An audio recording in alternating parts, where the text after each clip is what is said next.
A warning again, Garth, that you don't want to get in trouble like the president of the Mariners.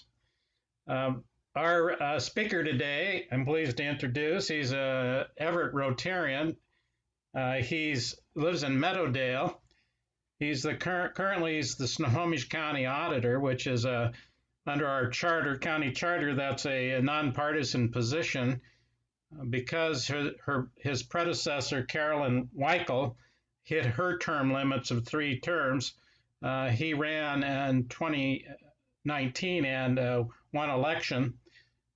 Before he ran for election as the auditor, he was the elections manager at Snohomish County since 2007. And before that, he was the assistant election superintendent in King County. There's a lot more that the auditor's office does besides elections, but we thought this would be timely to have him speak given all of the issues that were raised over the last general election. So please welcome our county auditor, Garth Fell. All right. Well, thank you so much for that introduction. I'm going to share my screen here and pull up a little presentation that we can work through. But and am I unmuted at this point? Can you hear me now? I can hear you. Perfect. So again, thanks for the introduction. My name is Garth Fell. I am the county auditor, and as Dave mentioned, I have been the auditor since 2019. 2020 really is the start of my term. So new to the position, but not new to elections. So hopefully at this point you can see my screen and see the presentation that I've pulled up. I thought maybe we could talk a little bit about the office in general first. As Dave mentioned, we have elections as a primary responsibility of the auditor. But under our charter, we are also responsible for document recording. So when people purchase property and need to file deeds of trust or other documents related to the property transactions, those are filed in the auditor's office. In addition to that work, we are also responsible for vehicle and vessel licensing. We serve as an agent of the Department of Licensing at the state level and are responsible for the licensing functions of vehicles and vessels, tab renewal, those sorts of things within the boundaries of Snohomish County. And then as would make sense, we are also responsible for animal services in the county. So that one is tied a little bit to the fact that we have historically issued pet licenses, and the function of animal control was in the sheriff's office for a number of years, but moved over to be in alignment with our pet licensing duties. So if you have a animal issue in unincorporated Snohomish County, we'll be ready to respond on that. As Dave mentioned, I have worked in the field of elections for over 20 years. I started my career in King County. I know that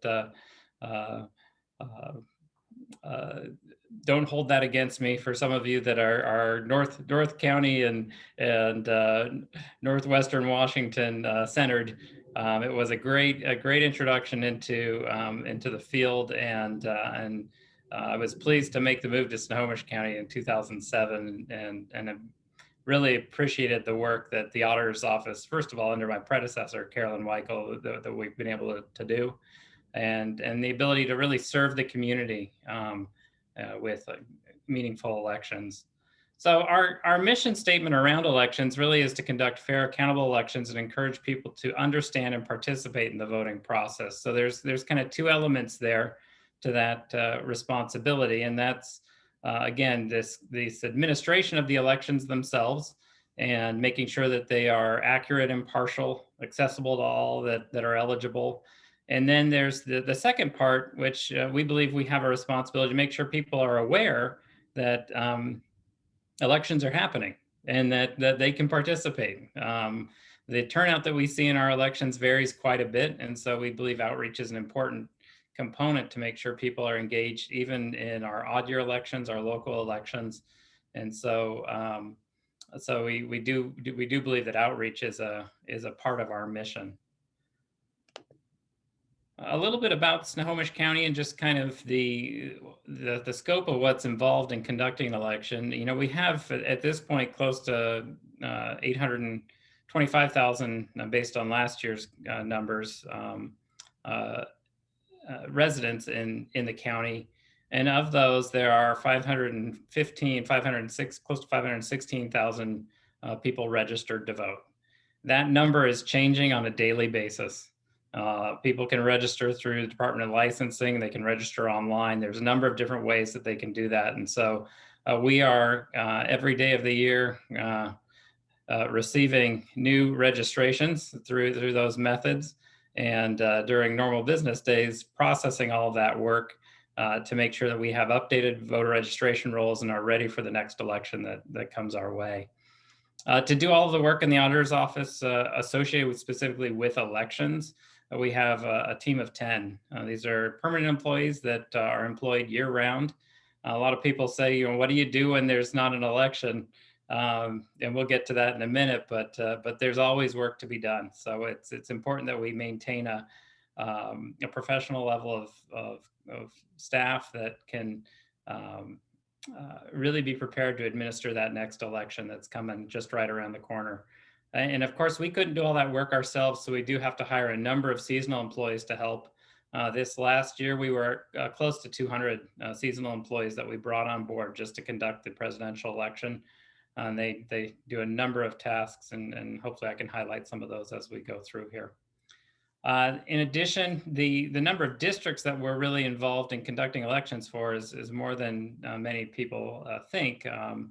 In Snohomish County, we have 119 separate districts, not including our precinct committee officers, which we conduct elections for the parties, and other internal director districts, like a school district may have 5 members on their school board, and that's not included in that 119 separate districts count. And the districts we conduct elections for really vary from cities to small districts, like some of our fire and our water districts are just a few hundred people. So there's a lot of range in the types of districts we're conducting elections for and the size of those elections based on the districts that are involved.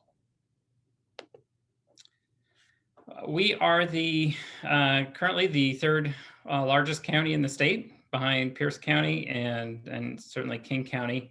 And so we do feel that we are kind of in a position of leadership throughout the state and can serve as an example to some other counties. Every county has to do many of the same processes associated with elections. Just the size and the scope varies depending on the number of registered voters you have. And so being the third largest county, we do like to get involved in conversations that are happening around legislation and other important topics, and want to make sure we have good influence there. You're probably all aware, if you're voting in our county, that we conduct all of our elections by mail. So every election, prior to every election, each voter will receive a ballot in the mail. We don't have traditional polling places. We do open up a couple of what we call accessible voting sites, but we don't have a traditional polling place environment in Washington State, and we haven't had one since 2006 in Snohomish County. So it's been a while. With that said, each election we get a few people that are calling, still wanting to know where they can go to vote in person, and when we have a couple of options for people. But yeah, it is a little bit different than what happens in other parts of the country. And it's interesting, once we get into a big election like this last presidential election, people are getting their information, a lot of their information from national media. And so we'll get a lot of people calling with questions that are prompted based on what they're hearing in the national media. And so one of the common questions is, you know, where is my polling place? And I think that's again prompted by those national conversations and information they're getting from the national media. In terms of when ballots go out, we have a requirement for our military and overseas voters to get ballots out to those individuals at least 30 days prior to one of our special elections, or 45 days prior to the primary and general election. So we really want to go above and beyond to make sure that those individuals can still participate, even though they may be um, stationed or serving outside of Washington State. And so that transit time is just critical to make sure that they can get a ballot in their hands and get it back to us on time. For our out of state and some rural routes for ballots, we try to get those out a little bit earlier than the rest of our mail as well. They usually go out about a week before all other ballots, just to make sure that they can get out into the hands of voters. And then all of the remaining voters get ballots about 19 days prior to the election. So really, in a vote by mail environment, you've switched from having election day be your voting time to really creating a voting period in which people can vote and get their ballots back to be counted. So it's a little different process than you'd see in many other parts of the country. I mentioned that many people say, well, what do you do when you don't have an election? Well, the reality is we actually have elections typically 4 times a year. So we have an election that's scheduled in February. We just finished one here for the city of Arlington residents.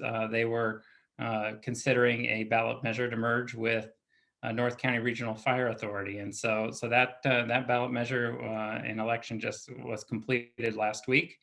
And we have another election coming up here in April for the Edmonds School District and the Lakewood School District. They'll be putting measures before voters. And then every year we have a primary in August, and then we have a general election in November. This year's elections, being in odd-numbered years, will focus on local jurisdictions and things that aren't at the state level, but really at the county level and below. And our even year elections tend to focus on state legislative positions or statewide offices. And then certainly every 4 years, we have the presidential race as well. As I mentioned, we do have accessible voting options, or some in-person options for voters, and that is our accessible voting equipment. So if an individual needs the ability to use some technology to make sure they can cast an independent ballot, we have equipment available for them to do that. And we provide that both in our office, and then usually we open up at least one other site. Last year, we had an additional site in Smoky Point that was open for the presidential election. And we're actually pursuing kind of maintaining a north end site for future elections, just to make sure people have an option to access that equipment a little bit more conveniently than coming here to the county, to Everett. Or they can also at those sites get replacement ballots as well, or register to vote all the way up until election day. And that's something that's unique to our state and a couple of other states, in that we have what's called same day registration. So our voter registration period runs all the way up until election day now. You don't have to register well in advance of the election. You can come in person within the last week and register to vote and still participate. And so as we look at the rules around voting in Washington State, we really are going above and beyond to make sure people have an opportunity to cast a ballot, and that when that ballot is cast, that it's cast in a secure manner and that we can account for it well. So I'm proud of the system we have in place, and I think voters should be as well. Just really quickly, the registration timelines, as I mentioned, if you're going to register online or through the mail, there is a deadline to do that. You need to make sure that's completed at least 8 days before the election. But then again, you can come in person all the way up until election day to our office or one of our accessible voting sites and register up until election day itself. So looking back at the 2020 presidential election, we did have a turnout of approximately 86% of eligible voters in Snohomish County, approximately 86 of eligible voters in Snohomish County are registered. So we do have a pretty robust group of people participating in the election. The average is somewhere in the high 70s to around 80% nationwide. This year, with the increase in same-day registration and other methods, we saw an increase in the registration rates as well. 85% of those people that were eligible to be registered participated. And, oops, let me go back there. Got the Zoom monitor over the top here. And 87% of all ballots that were received this election were returned early. So that was something that we saw a significant shift in this election with all of the news media and concerns that were raised about the post office and vote by mail in general. We saw people voting at higher rates at earlier times. So by the time we got to election day, we had about 87% of all ballots back in, which helped significantly in terms of our election results and releasing robust election results election night, and would be something we would love to see continued. But again, I think a lot of that was fed by the national conversation around vote by mail and some concerns that were raised about the post office. Concerns which I'll add, I think um, were unfounded, and probably if you look at the results of what the post office did here in Washington State, it showed that they were well prepared to really deliver for us in a vote by mail voting environment. Real quickly, and then I want to save a little bit of time for questions, and hopefully we have that. Just looking at 2020 and beyond, 2021 and beyond, there are a number of opportunities I think that have come out of 2020 that we really need to look at. And one is just ensuring that we have a safe, secure process for voters and election workers. A couple things that have come out of the 2020 election are just the need to making sure that we have safe voting environments.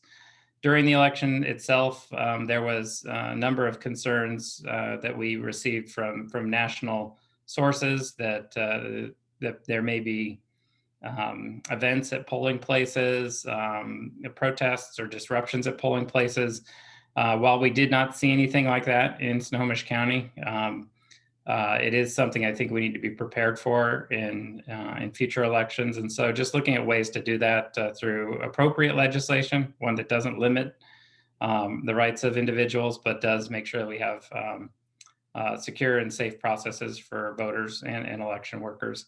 We also saw some threats, and this did happen within our state, threats against election workers. And so that makes it certainly difficult to maintain a workforce when they're concerned about just their safety coming to work. And so I think there'll be some proposals here through the legislature in the coming years to put appropriate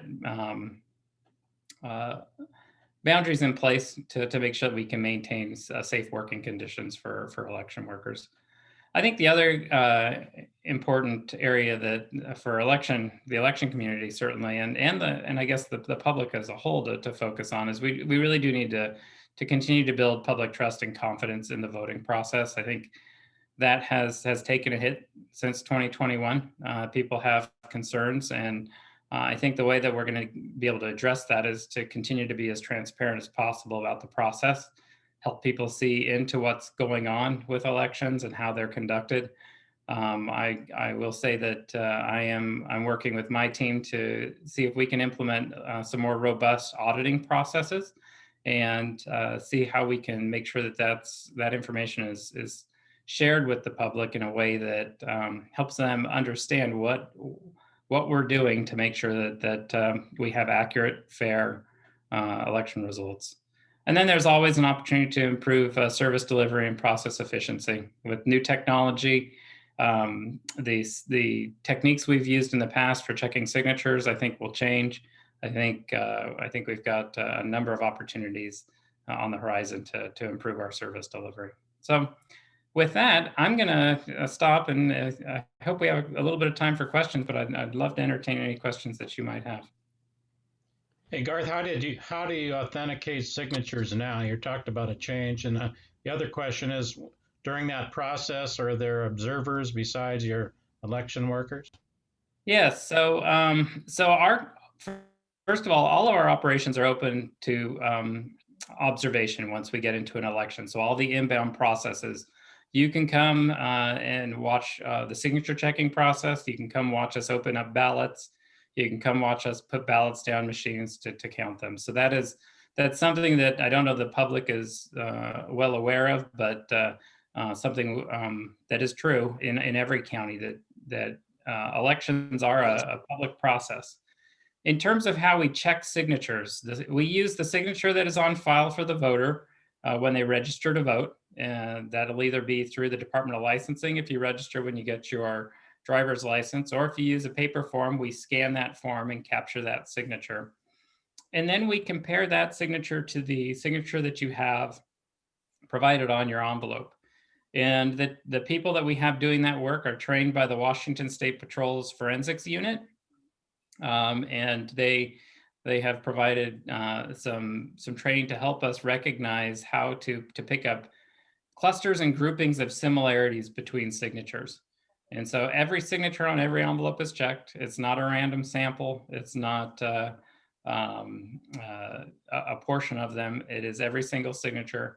And if we cannot find a grouping of similarities that give us confidence that it is the same person that is registered to vote, that has signed that envelope, then we'll send a letter out to that voter and notify them that we're having trouble making that match. And there's some opportunities for them to validate that that is their ballot and resolve that issue by signing some different documentation, either a new letter with a signature, or sometimes it requires a little bit more than that. So Garth, this is Bob Campbell. I'm curious about the differences of states looking at that eligibility. So you go back to your slide and you say 85% of eligible voters are registered, and then 85% of those registered voted, and then of those, how much early. When it seems to me that it's pretty open to register to vote in this state. I don't understand the screening elements. And so if you are screened and eligible to vote, what would other states be concerned about in trying to really scrutinize who the eligible voters are? I don't quite understand that discussion. Yeah, that's a great question. So, in terms of the voter registration processes, there are a number of national laws that dictate how that process works, and so all states are required to maintain at a state level a database of eligible voters, and the criteria in every state is the same: that you have to be a U.S. citizen, you have to be 18 years old, and you have to be a resident. How long you have to be a resident in each state may vary, but those three primary criteria are the same in every state. That's set by federal law and usually codified within state law once you get there. In terms of how we check people when they submit a registration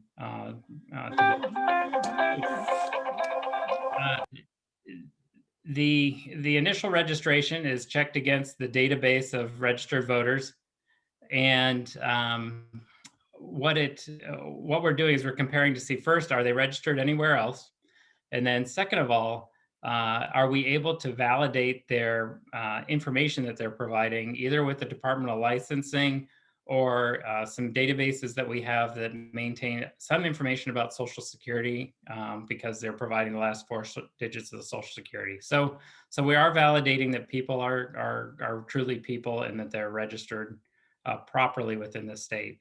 What happens in other states? There's some variation there, and so that's really something I can't speak greatly to in terms of their process. What I can say is that we do compare our state database to other states to see if people are registered in multiple places, and are then able to weed people out of our list based on the fact that they have moved and updated their registration. So I'm confident in the processes we have in Washington State to make sure we have an accurate roll. We're constantly doing updates to the registration rolls. Every time we send out mail and get information back from the post office, if something's undeliverable or forwarded, we use that information to clean up our rolls. So I think we're in very good shape here in this state. It's hard and difficult for me to say exactly what the processes are in other states. Do you get death notices so that you know who's passed away, so that those kinds of issues? We do. We get that from the Department of Public Health, and then we also, believe it or not, we go through the obituaries as well on a daily basis. Not a fun part of the job, but something we check just to make sure that that we're as accurate as we possibly can. So if you do see my name, will you just let me know so I don't waste the time of casting the ballot if I can't vote? Thanks, appreciate it. Yeah, we will. And you bring up an interesting point that, occasionally people will get their ballot 3 weeks prior to the election and vote, and then pass away afterwards. And so we have gotten concerns from people that, somebody that passed away voted in an election. Timing is critical on it. And if you cast your ballot before you pass away, you're certainly eligible to participate. Garth, Dale Duskin here. Of all the ballots that you receive, do you know what percentage are mailed in and what percentage are through the drop boxes? Yeah, it varies each election. So we just got done with the Arlington special election in February, and I want to say that 2/3 were mailed in and 1/3 were dropped off in the drop boxes. Now, if you go back to the general election, it was like 60% of people used the drop boxes and 40% used the mail. So there's a great variation depending on the election. Our smaller special elections tend to be more mail return versus kind of a higher percentage of drop box returns in our general elections.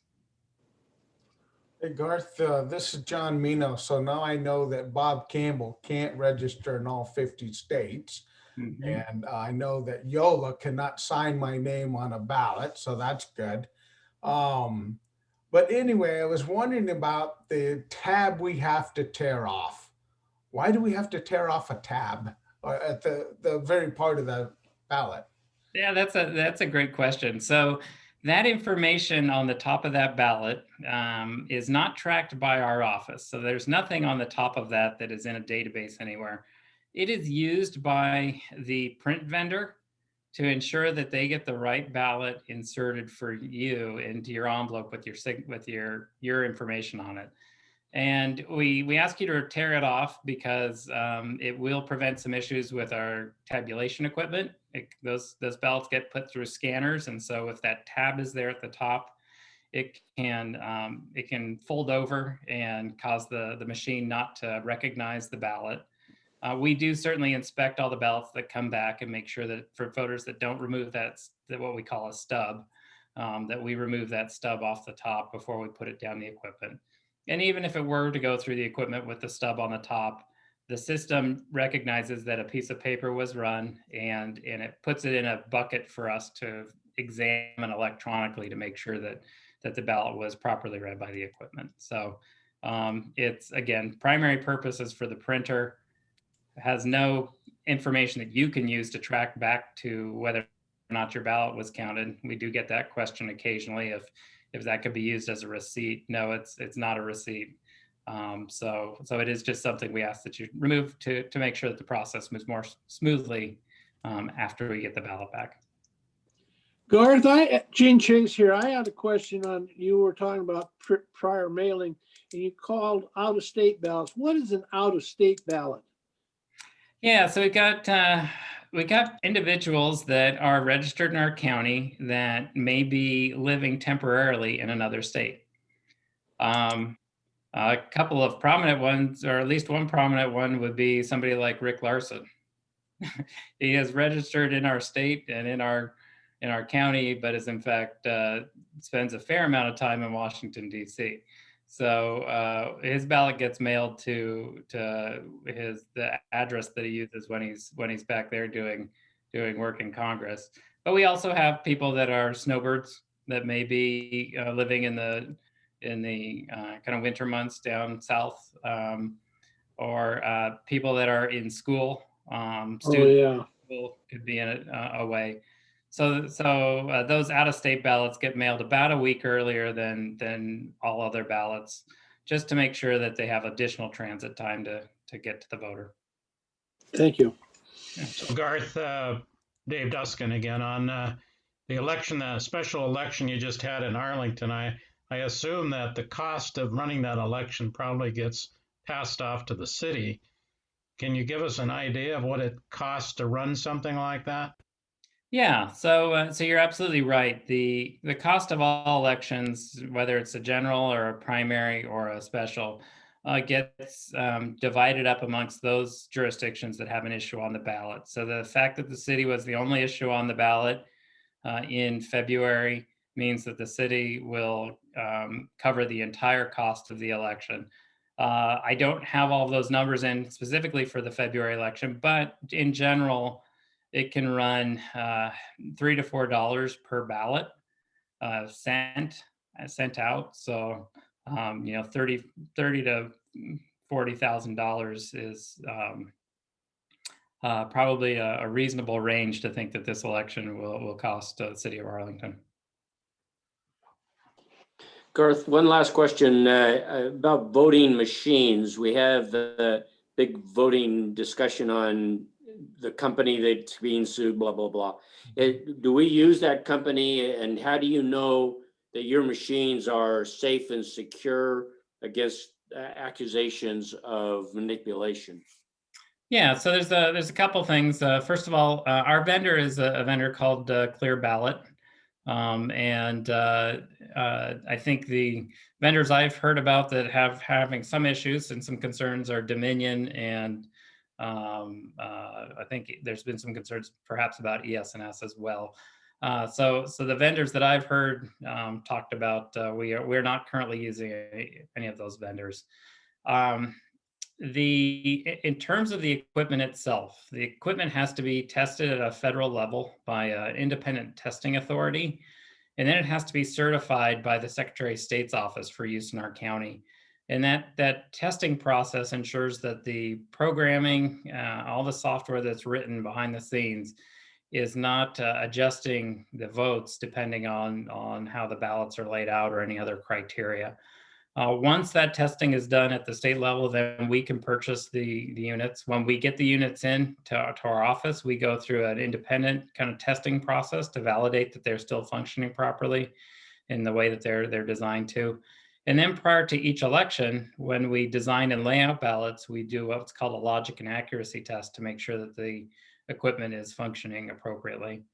Our tabulation equipment is completely separated from the internet. It's not connected to the internet. So there's no way that somebody can kind of hack into it and change the code. And we put information onto that computer. We do occasionally have to bring information over to design ballots or to update voter registration counts. That's all done through kind of a secured media process in which we're checking to make sure there's no malicious code on those devices. So it's an important part of the process to know that it is really a separated system that is not connected to the internet. We do all of our programming ourselves. We don't have a vendor come in and do any programming on an election. That's all done independently by our staff and can be observed by the public if they'd like. So. Hi, Garth. Dave Kraske. I had two questions. One kind of is directly related, and you may have answered it. I'm sorry, I turned off my camera when you started just to eat some lunch. What's your staff in your office? Just curious. Yeah, we have a permanent staff of 10 that are related directly to elections. We've got a 46 total in the auditor's office. Okay. And then the second part of my question is not directly related to your office, but everyone may find it interesting. What is going on with kind of the construction or whatnot at the county campus? It was in the news so much back, I'm going to say 6 years ago or so. I think they even eminent domained a couple buildings to the north, and they were going to tear down some buildings. But when I go down there, I don't see any change. Right. So they were looking at where they could expand for needs of the courthouse, and so there was conversation and some action taken over last several years to address that need. The county did purchase some property north of the campus, and ultimately decided that the best route was not to build a new building in that space, but to add on to the existing courthouse. And so that courthouse project has been moving forward. In fact, it's nearly complete. So if you do come down, you may notice a kind of a new addition to the old courthouse on the north side, and it's I believe they are using it in some capacity right now. It is separated from the building that my offices are in, but yeah, I think it's. So did they add on to the Spanish style building? So the Spanish style building had another addition on it before, which was from I think the 70s. And so they added on to that additional building. So there are now three different styles of building, kind of all in a row. Okay, thank you. Yeah. So Garth, John Mino was really asking about those stubs because he wants to know if he could advertise his firm on those to help cover the cost of the election. Yeah, we try to maintain a distinct boundary between public and private, and even nonprofits.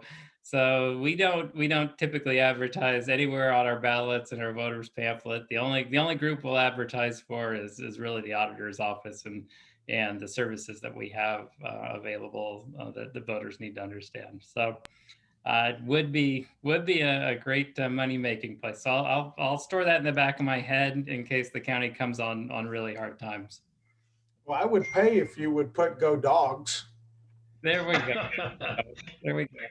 Hey, Garth, do you run into some fraud? Like if somebody's intentionally signing somebody else's name and you pick that up, what's the process? Yeah, so if in the signature checking process we recognize that a signature does not match, we will, if it's clearly somebody else, we can look at other signatures in the household. We can sometimes pick up things like that. We'll send the information over to the prosecuting attorney's office for them to determine if they want to move forward with any sort of action. Typically, the first step is to make sure that individual knows that it's not appropriate to sign somebody else's envelope, and that usually is enough to scare them into adjusting their behavior. So that doesn't happen very often, but we do have a few of those situations that come through each election. And again, the ballot wouldn't be counted if we're not able to match the signature appropriately.